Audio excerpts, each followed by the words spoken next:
BNP নেতা ইশরাক হোসেনকে ঢাকা দক্ষিণ সিটি কর্পোরেশনের মেয়র হিসেবে ঘোষণা করে নির্বাচন কমিশনের গ্যাজেটের কার্যক্রম স্থগিত চেয়ে করা রিটের বিষয়ে আদেশ আজ।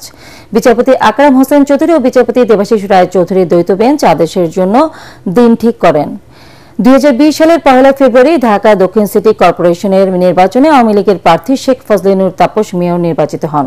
পরদিন 2 ফেব্রুয়ারি গ্যাজেট প্রকাশ করে নির্বাচন কমিশন। নির্বাচনে অনিয়ম ও দুর্নীতির অভিযোগ তুলে ফল বাতিল চেয়ে 2020 সালের 3 মার্চ মামলা করেন ইশরাক হোসেন। গত বছরের 5 আগস্ট গণঅভ্যুত্থানে আওয়ামী লীগ সরকারের পতনের পর 19 আগস্ট সিটি কর্পোরেশনের মেয়র পদে অপসারণ করা হয়। ইশরাকের করা নির্বাচনী মামলায় চলতি বছরের 27 মার্চ ইশরাককে মেয়র ঘোষণা করে রায় দেন ঢাকার প্রথম যুগ্ম জেলা জজ ও নির্বাচনী ট্রাইব্যুনাল।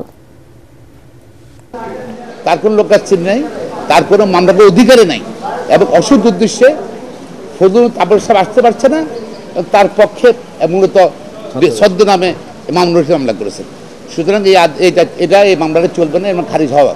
কালকে দুপুর 12টার সময় আদেশের জন্য রাখছেন, আগামীকাল দুপুর 12টার সময় আদেশের জন্য রাখছেন। সেখানে যদি কারো কোনো আর বক্তব্য থাকে বক্তব্য শুনবেন, কালকে আশা করি ইনশাল্লাহ আদেশ দেবেন।